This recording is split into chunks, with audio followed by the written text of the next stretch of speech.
Shalom saudara-saudaraku yang dikasih oleh Tuhan. Selamat pagi, bertemu kembali dengan saya, Didik. Dan saat ini kita akan bersama-sama kembali merenungkan firman Tuhan. Tapi sebelumnya saudara, kita akan berdoa terlebih dahulu minta pimpinan Tuhan. Mari kita tunduk kepala, kita berdoa. Bapa di surga, kami sangat bersyukur kepadamu karena pada pagi ini Tuhan memberikan tubuh yang sehat kepada kami. Demikian pula kami bersyukur Tuhan memberikan kesempatan bagi kami di tengah-tengah masih merebaknya pandemi COVID-19 Tuhan. Engkau berikan kesempatan bagi kami untuk terus bertumbuh di dalam iman melalui pendengaran akan firman. Tolong Tuhan berkati firman-Mu yang akan kami baca, akan kami renungkan. Biar pada pagi hari ini Tuhan berkati, Tuhan sertai, supaya ketika kami mendengar firman-Mu, kami boleh mengerti dan memahami, dan kami boleh melakukan setiap firman-Mu di dalam kehidupan kami hari lepas hari. Terpujilah nama-Mu Tuhan, di dalam nama Tuhan Yesus Kristus kami bersyukur, kami berdoa. Amin. Saudaraku dikasih oleh Tuhan, saya berterima kasih sekali kepada saudara-saudara semua yang dengan begitu setia untuk mengikuti setiap tayangan video yang saya unggah, baik melalui YouTube, melalui WA, melalui Facebook. Saudara, terima kasih sekali karena saudara selalu bisa bersama dengan saya dan selalu mendukung saya. Hari ini saudara, saya ingin mengajak saudara kembali membuka Alkitab di dalam kitab Lukas pasal yang ke-11. Kitab Lukas pasal 11 ayat 27 sampai dengan 28. Injil Lukas pasal 11 ayat 27 sampai dengan 28. Lembaga Alkitab Indonesia memberikan judul Siapa yang Berbahagia. Firman Tuhan berkata demikian. Ketika Yesus masih berbicara, berserulah seorang perempuan dari antara orang banyak dan berkata kepadanya, "Berbahagialah ibu yang telah mengandung engkau dan susu yang telah menyusui engkau." Tetapi ia berkata, "Yang berbahagia ialah mereka yang mendengarkan firman Allah dan yang memeliharanya, atau yang menjalankannya, yang mengamalkannya."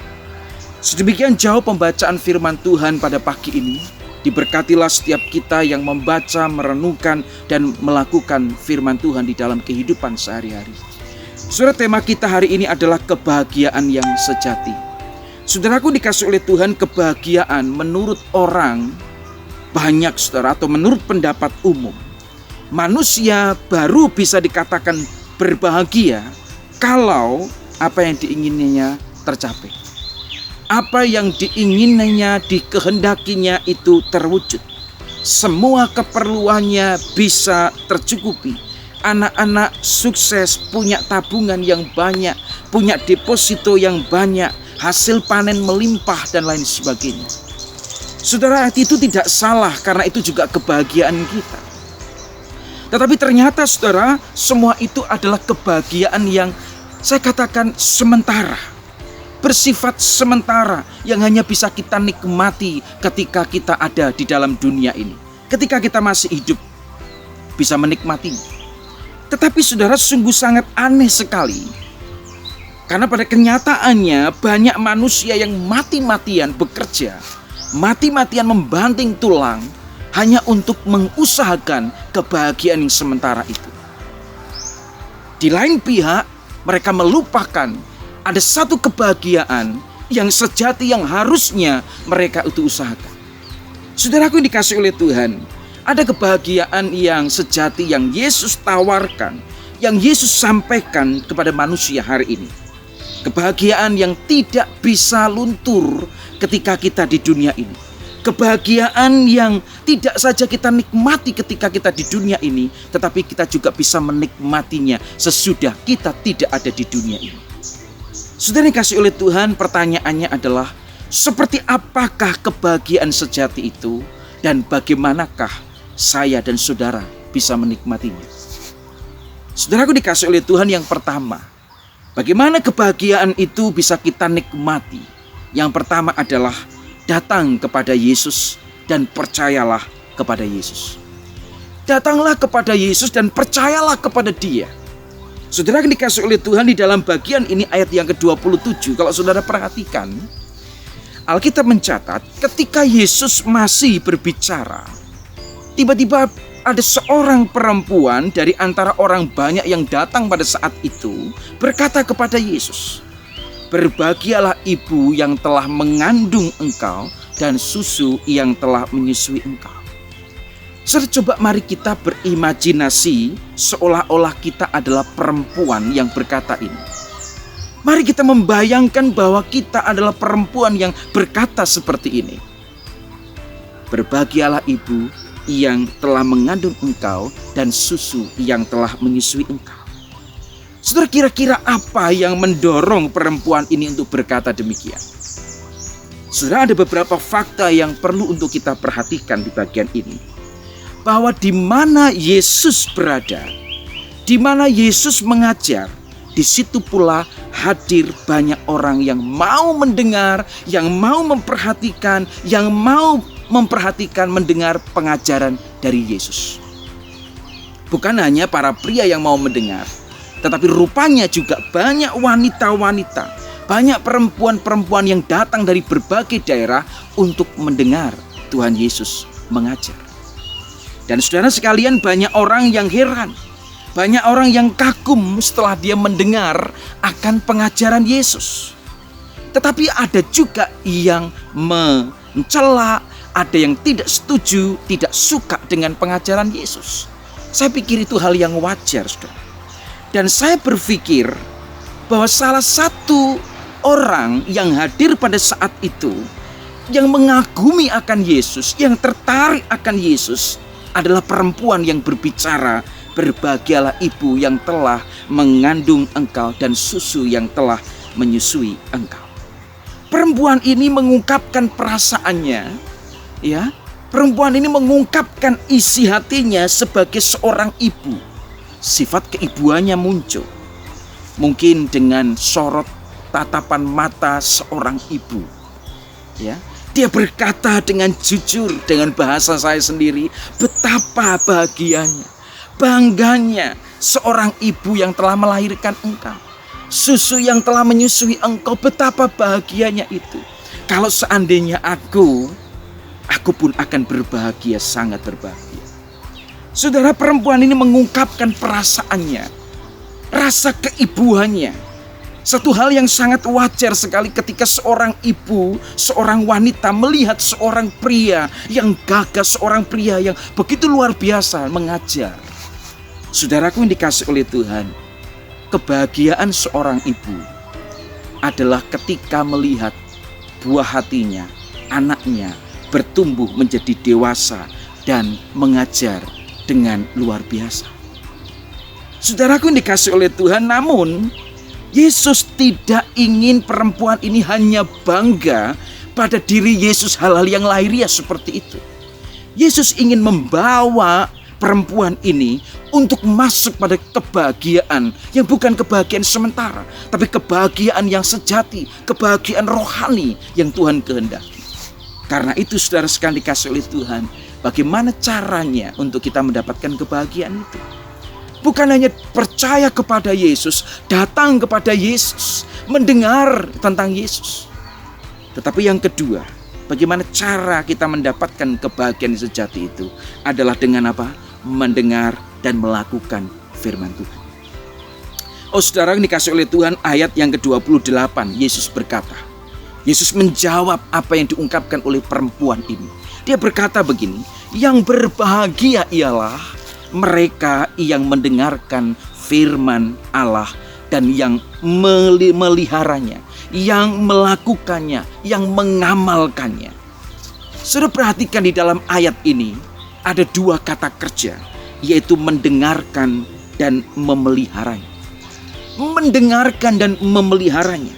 Mendengar, bukannya sekedar mendengar, tetapi mendengar disertai dengan apa? Perhatian, memperhatikan dengan sungguh, mendengar dengan penuh kesungguhan, dengan memakai panca indera kita, bukannya telinga tetapi mata, hati, tubuh kita ikut semuanya mendengar dan memperhatikan akan firman Tuhan. Saudara yang dikasih oleh Tuhan, tetapi pada kenyataannya banyak orang Kristen yang hanya puas mendengar firman Allah.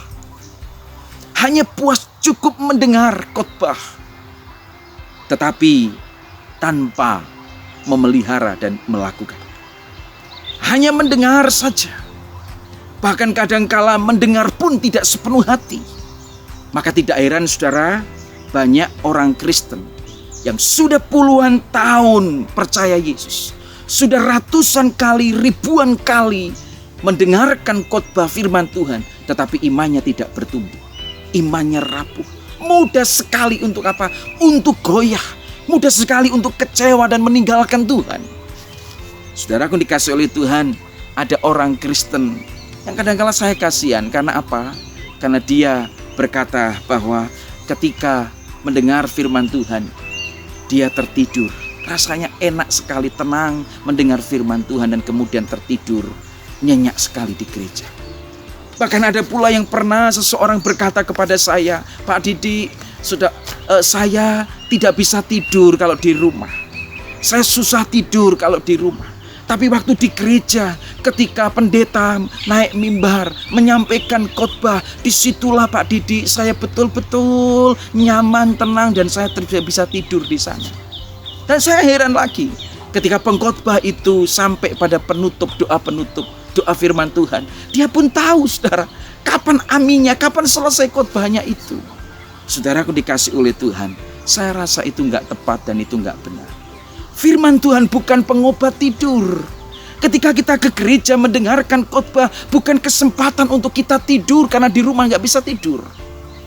Saudaraku dikasih oleh Tuhan, mendengar firman bukan sekedar mendengar yang Tuhan katakan di sini, tetapi Tuhan menghendaki supaya kita mendengar, memperhatikannya, memeliharanya, mengamalkannya, melakukannya di dalam kehidupan kita hari lepas hari. Disitulah letak rahasianya kebahagiaan yang sejati. Saudaraku yang dikasih oleh Tuhan Yesus Kristus, maukah saudara mengalami kebahagiaan sejati ini? Datanglah kepada Yesus, percayalah kepada Yesus, dengarkanlah firman-Nya, dan lakukanlah firman-Nya. Maka saudara akan mengalami kebahagiaan yang sejati. Mungkin kita berkata, Pak, itu sulit. Saudara, tidak ada yang sulit di dalam dunia ini kalau saudara bersama dengan Yesus. Saya percaya kita semua akan bisa melakukannya kalau kita bersandar dan berserah kepada Yesus. Kebahagiaan yang sejati hanya pada Yesus. Dan ketika saudara mendengar, melakukan firman Tuhan, mempraktekkan firman Tuhan, mengamalkan firman Tuhan, saudara akan mengalami kebahagiaan. Bukan kebahagiaan sementara, tetapi kebahagiaan yang sejati, kebahagiaan yang Tuhan Yesus ajarkan kepada kita. Tuhan Yesus memberkati, kita berdoa. Bapa di surga, kami sangat bersyukur karena pagi ini kami boleh belajar firman-Mu. Ampuni kami Tuhan kalau kami selama ini hanya berfokus kepada kami mencapai kebahagiaan jasmani, kebahagiaan yang sementara. Kami hanya mengusahakan kebahagiaan yang sementara, dan di lain pihak kami melupakan ada kebahagiaan yang sejati. Melalui firman-Mu hari ini Tuhan, kami bersyukur Tuhan ingatkan kembali supaya kami juga mengusahakan, supaya kami mendapatkan dan memperoleh kebahagiaan yang sejati yang Tuhan ungkapkan dan sampaikan pagi ini. Tuhan tolong kami supaya kami mampu bukan saja mendengar firman-Mu, kami sanggup mendengar firman-Mu dengan baik, tetapi kami juga sanggup untuk melakukan, mengamalkan, memelihara firman-Mu di dalam kehidupan kami hari lepas hari. Disitulah Tuhan kami akan mendapatkan kebahagiaan yang sejati. Terima kasih Tuhan Yesus. Berkati seluruh jemaat Tuhan, rekan-rekan kami, jemaat Tuhan yang ada di luar kota, yang dimanapun berada, yang mendengarkan siaran ini, yang melihat siaran ini, yang mendengar firman-Mu. Tuhan, kiranya Engkau memberkati mereka semua. Terima kasih Bapa. Ini doa kami, di dalam nama Tuhan Yesus Kristus. Kami bersyukur, kami berdoa. Amin. Selamat pagi, sampai jumpa lagi di lain kesempatan. Tuhan Yesus memberkati.